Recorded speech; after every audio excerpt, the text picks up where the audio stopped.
welcome back to the channel. I'm Zach, and you're watching Broken Zach.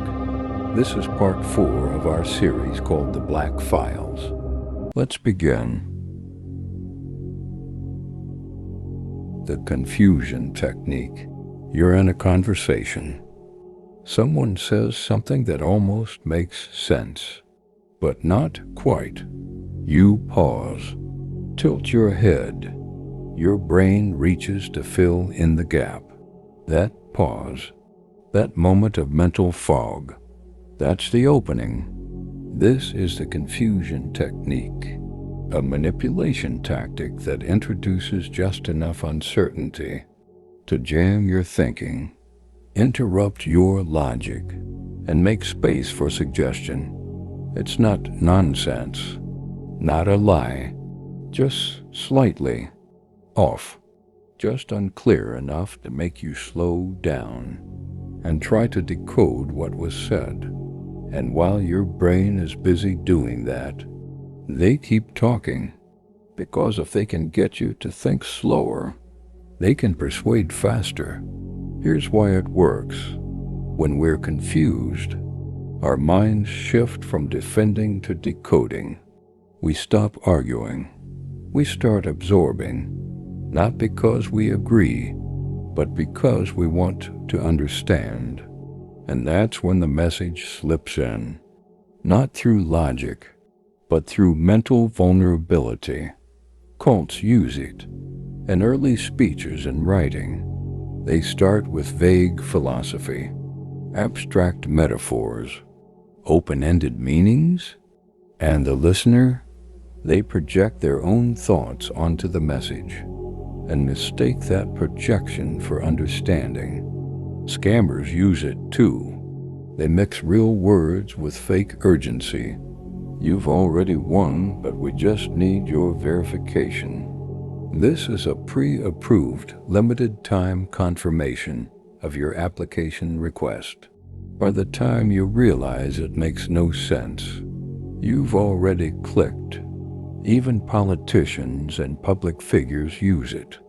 They contradict themselves, speak in loops, talk in riddles, and if someone challenges them, they shift the meaning, claim they were misunderstood. But the confusion, that wasn't an accident. It was the shield. Because if you're questioning your interpretation, you're not questioning them. It's not about sounding smart. It's about sounding just unclear enough to trigger doubt in your own mind.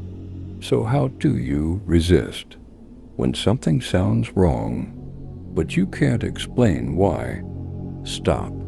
You're probably not missing something. They're muddying it on purpose. Ask yourself, if they had nothing to hide, would they be this hard to follow?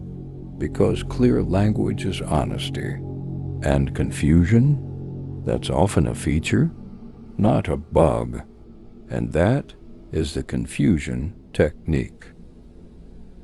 Decoy pricing.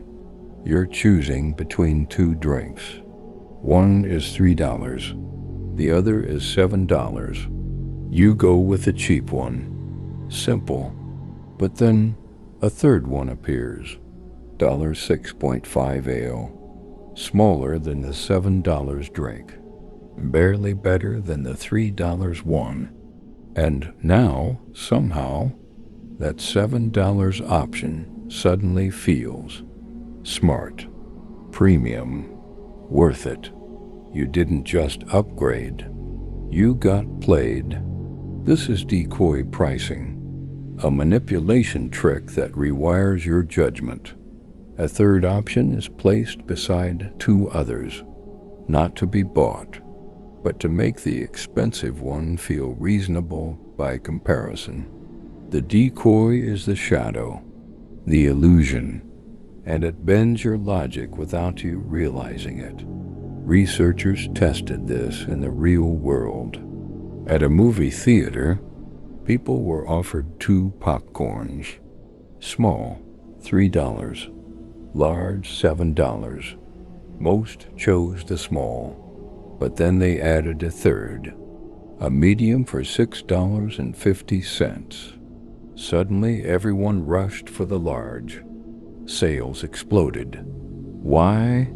Because we don't compare objectively. We compare relatively. We don't ask, is $7 worth it? We ask, is $7 better than $6.50? And once that contrast is introduced, reason collapses. Luxury brands use it constantly. They add ridiculous high-end products.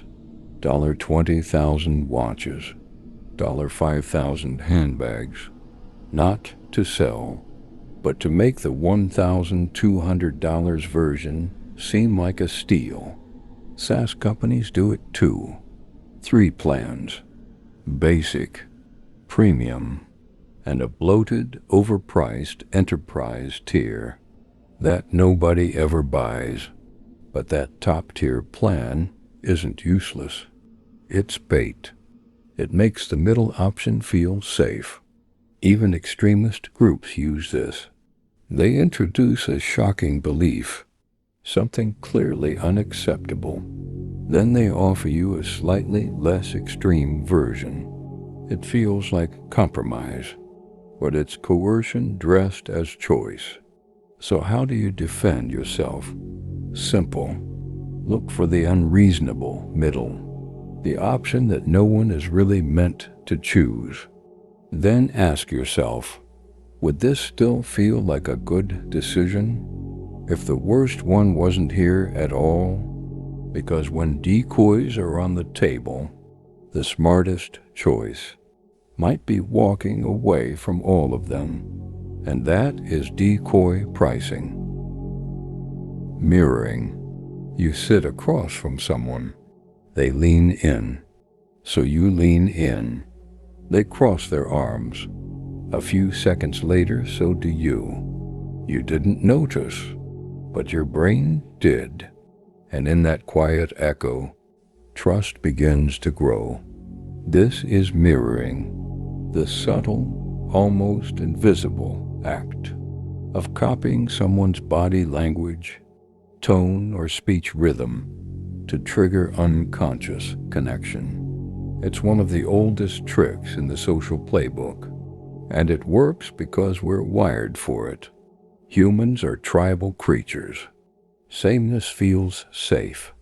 Difference feels risky. So when someone reflects you back at yourself, even slightly, your defenses start to fade. In controlled experiments, waiters who repeated customers' orders word for word earned significantly higher tips. Strangers who mirrored posture were rated as more likable, more trustworthy. Even in high-stakes negotiations, mirroring boosted agreement rates by over 60%. Why? Because when someone acts like you assume they understand you. And when we feel understood, we stop questioning. That's the hook. That's the hack. Manipulators know this, and they weaponize it. They'll match your slang, mirror your energy, even sync their breathing with yours. Not because they relate to you, but because they want something from you. Dating coaches teach it. Salespeople use it. Cults master it. In early recruitment, cult leaders don't just agree with your values. They mirror them. Your frustrations, your hopes, your doubts. They reflect you until you start seeing them as the answer. Once that connection is forged, influence flows in silently. But here's the dark twist. They don't have to believe what you believe. They just have to reflect it long enough to earn your trust. And then they can lead you anywhere. So how do you protect yourself? Don't just listen to what people say. Watch how quickly they start acting like you. Ask yourself, is this connection natural, Or is it being engineered? Because real connection doesn't require a mirror. It requires truth. And when someone reflects you perfectly, that might not be friendship. It might be strategy. And that is mirroring.